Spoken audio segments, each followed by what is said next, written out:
चलिए अब रुक करते हैं खबरों का। तय हुआ है महाअभियान का वक्त और 16 जनवरी सुबह 10:30 बजे से वैक्सीनेशन लगाया जाएगा और पीएम मोदी अभियान का आगाज करेंगे। पीएम मोदी वीसी के जरिए करेंगे शुभारंभ और 3000 से ज्यादा सेंटर्स पर वैक्सीनेशन किया जाएगा। रोजाना हर सेंटर पर करीब 100 टीकाकरण किया जाएगा। तो पीआईबी ने अपनी वेबसाइट पर इसकी जानकारी दी है। आपको बताते चले कि दुनिया का सबसे बड़ा टीकाकरण कार्यक्रम होगा जो देश के एक बड़े क्षेत्र को कवर करेगा। पहले चरण में हेल्थ वर्कर्स को टीका लगाया जाएगा।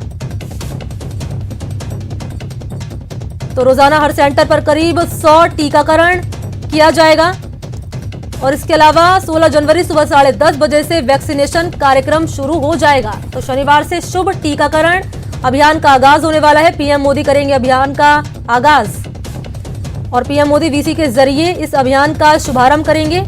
तो वर्चुअल तरीके से इस अभियान का शुभारंभ किया जाएगा। 16 जनवरी सुबह 10:30 बजे वैक्सीनेशन का अभियान का आगाज होगा और 3000 से ज्यादा सेंटर्स पर वैक्सीनेशन किया जाएगा।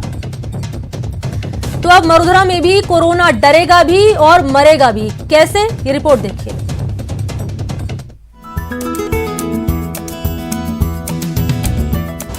मरुधरा में मरेगा कोरोना, जिंदगी फिर होगी गुलजार, वैक्सीन बनेगी संजीवनी, वेलकम वैक्सीन।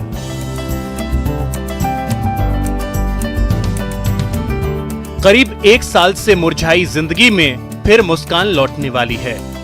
महामारी के डर में दब गई उम्मीदें फिर से उड़ान भरने वाली हैं। जी हां, मरुधरा में अब कोरोना की शामत आने वाली है। कल यानी 16 जनवरी से प्रदेशवासियों को कोविशील्ड की कोवैक्सीन लगने जा रही है। जयपुर के राज्य स्तरीय स्टोरेज सेंटर्स से प्रदेश के अलग अलग इलाकों में वैक्सीन का गर्मजोशी से वेलकम किया जा रहा है। जबकि उदयपुर संभाग के जिलों के लिए उदयपुर स्टोरेज सेंटर से वैक्सीन सप्लाई की जा रही है। डिपो है, यहाँ से हमने 11,590 कोविशील्ड वैक्सीन ली है और हम 16 तारीख को जो हमारा प्रोग्राम है पूरे राजस्थान में, उसके तहत हम हमारे जिले के अंदर 3 जगह जिला अस्पताल बाड़मेर, उप जिला अस्पताल बालोतरा व सीएससी बायतू, वहाँ 3 जगह हम ये करेंगे। वैसे हमारे टोटल 112 पॉइंट है जहाँ पे वैक्सीनेशन का है, उसमें हमने सभी पीएससी सीएससी को भी इन्वॉल्व किया है। ये पिछले 9-10 महीनों से कोरोना के कारण काफ़ी मुश्किलों का सामना करना पड़ा है आम लोगों को भी और चिकित्सा विभाग के साथ बाकी विभागों को भी, तो इससे काफ़ी रिलीफ है। 16 तारीख का शेड्यूल है इसमें, जब पहले हेल्थ केयर वर्कर्स को ये वैक्सीन दी जाएगी। पहले चरण में प्रदेश को 5,43,500 वैक्सीन मिली हैं, जिसमें किस जिले को कितनी डोज मिलेगी, एक नजर कोवैक्सीन के आंकड़ों पर डाल लेते हैं। पहले चरण में जयपुर फर्स्ट को 51,310 डोज, जयपुर सेकंड को 22,260, जोधपुर को 36,070, अजमेर को 23,360, अलवर को 24,900, बारा को 9,180, बाड़मेर को 11,590, भरतपुर को 13,360, बीकानेर को 18,490, बूंदी को 9,620, चूरू को 12,380, दौसा को 7,150, धौलपुर को 6,340, हनुमानगढ़ को 10,820, जैसलमेर को 4,110,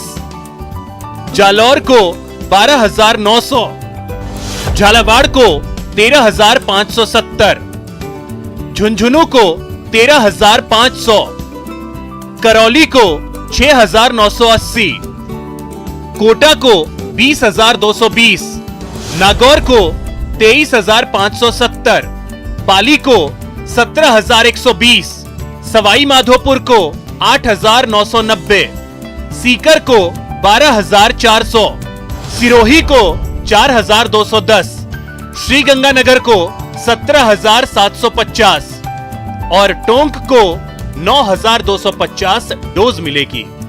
इसके साथ ही उदयपुर संभाग के लिए पहुंची 1,05,100 डोज में बांसवाड़ा को 14,380, चित्तौड़गढ़ को 13,220, डूंगरपुर को 13,210, प्रतापगढ़ को 8,140, राजसमंद को 10,790 और उदयपुर जिले को 40,410 वैक्सीन मिलेगी, जबकि भारत बायोटेक की 20,000 खेप को केंद्र के निर्देश के बाद डिस्ट्रीब्यूट किया जाएगा।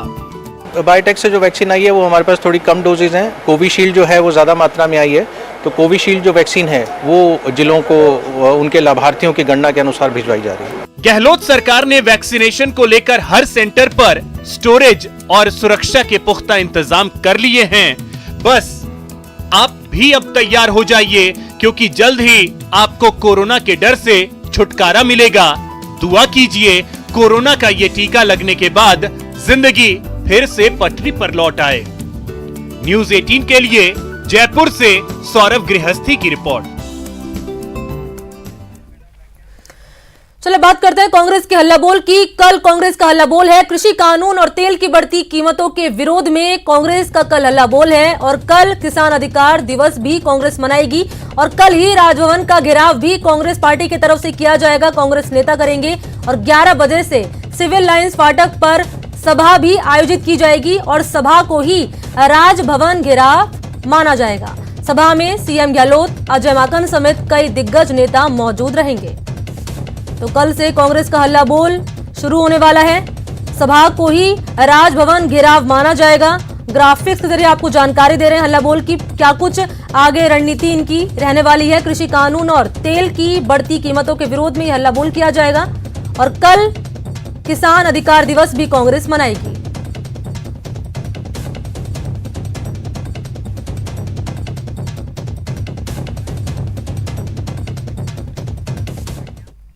चलिए बढ़ते आगे। आत्मनिर्भरता की ओर बढ़ने की भारतीयों में एक स्वाभाविक क्षमता होती है। इसका सीधा रिश्ता आत्मसम्मान और स्वावलंबन से है। नेटवर्क 18 की पहल स्वाभिमान भारत प्रेजेंटेड बाय आईटीसी ने देश भर से ऐसी कहानियों को चुना है जिसमें बिना किसी सरकारी मदद के अपनी समस्याओं को लोगों ने खुद सुलझाया है।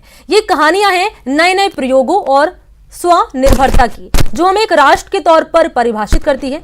ये छोटे से गांव के एक प्राइमरी शिक्षक की कहानी है जिसका नाम विश्व स्तर पर सुर्खियों में रहा है।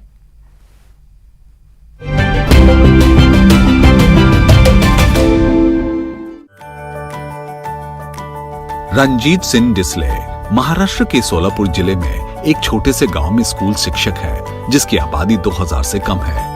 वो अपनी इंजीनियरिंग की पढ़ाई पूरी नहीं कर सके, फिर डिसले शिक्षक बनकर समुदाय की सेवा करने का फैसला किया। I have made some QR codes on each and every textbook. So when the students scan those QR codes, he or she gets the personalized and well curated content for himself. Considering his style of learning, I change the content at the back end. So this is how I make their learning personalized. They can challenge themselves. They are not competitors of others. Technology is helping me to bridge that gap between students living in villages and students in cities. 32 साल के शिक्षक को हाल ही में उस समय प्रसिद्धि मिली जब उन्हें $1 मिलियन के ग्लोबल टीचर प्राइज 2020 के लिए चुना गया। The Global Teacher Prize 2020 is Ranjit Desale from India. Ranjit Singh Disale स्वाभिमान की राह पर चलकर भारत और दुनिया को शिक्षित करने में जुटे हैं।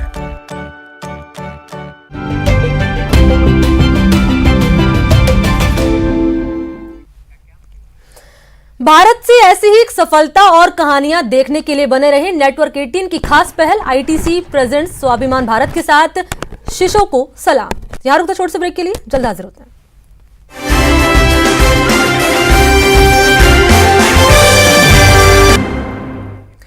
चलिए ब्रेक के बाद बात करते हैं पतंगबाजी में पॉलिटिकल वॉर की। जी हां, मकर संक्रांति के मौके पर प्रदेश में जमकर पतंगबाजी हुई। इस दौरान सियासतदान भी पीछे नहीं रहे, खूब पेश लड़े और साथ ही साथ पतंगबाजी के बहाने सियासी वार भी हुए। रिपोर्ट देखिए।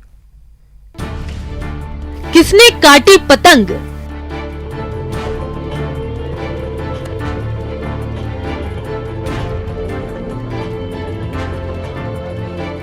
किसकी कटी पतंग?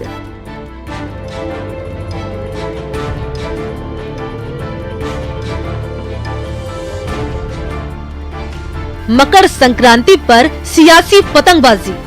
जब तक हम अलग अलग राज्यों में कांग्रेस को मजबूत कर विजयी नहीं बनाएंगे तब तक हम अपना लक्ष्य पूरा नहीं कर पाएंगे। हमारी कोशिश रहेगी कि जिस तरीके से विचार ऊंचाइयां छुए उसी तरीके से भारत का विचार भी दुनिया में सर्वश्रेष्ठ विचार के रूप में आगे स्थापित हो। पतंगबाजी का बहाना, एक दूसरे पर निशाना। जनसंघ से शुरू हुई बीजेपी की पतंग अब राष्ट्रवाद की ऊंचाइयां छू रही है। ये जो पतंग कटी है ये बीजेपी की कटी है, आप मान लेना। पतंगबाजी में पॉलिटिकल वॉर।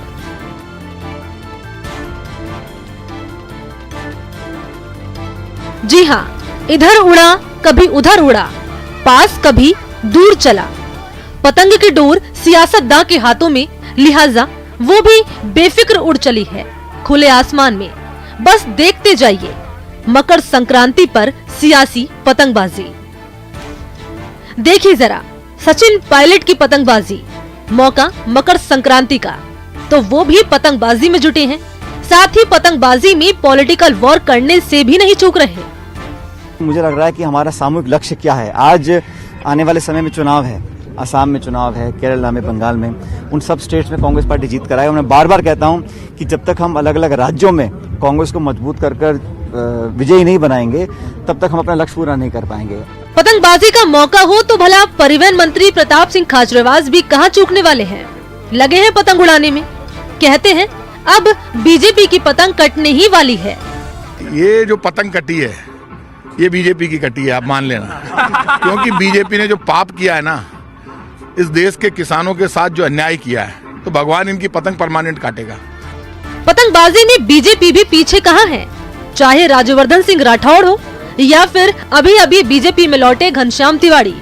बीजेपी प्रदेश अध्यक्ष ने भी पतंगबाजी में हाथ आजमाए और कांग्रेस पर पॉलिटिकल वॉर भी किया।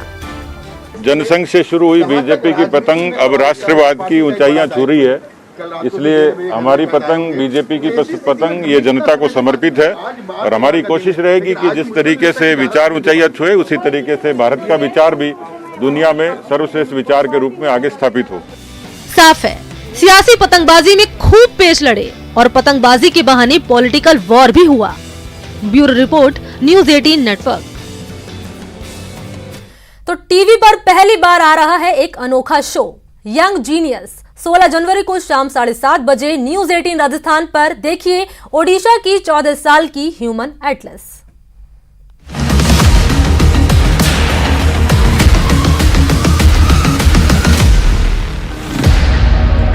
ये है young genius.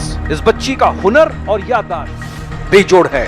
In 2016, I did my first record, which was 165 rivers in a minute. ये है यंग जीनियस, जिसे कहते हैं human Atlas. 1000 rivers in 7 minutes some seconds. जिसके दिमाग में बसा है दुनिया का नक्शा।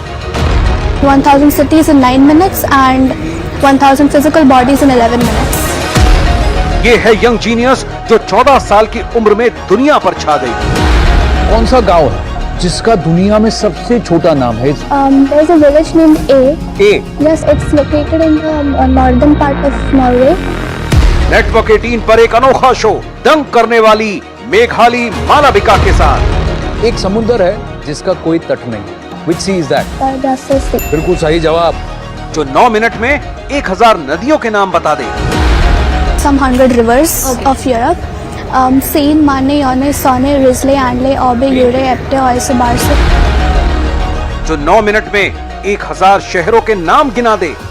ऐसे 4 रिकॉर्ड जो कोई दूजा तोड़ न पाए। दुनिया के हर देश, हर शहर, हर पहाड़ की पूरी खबर। आ रही है यंग जीनियस।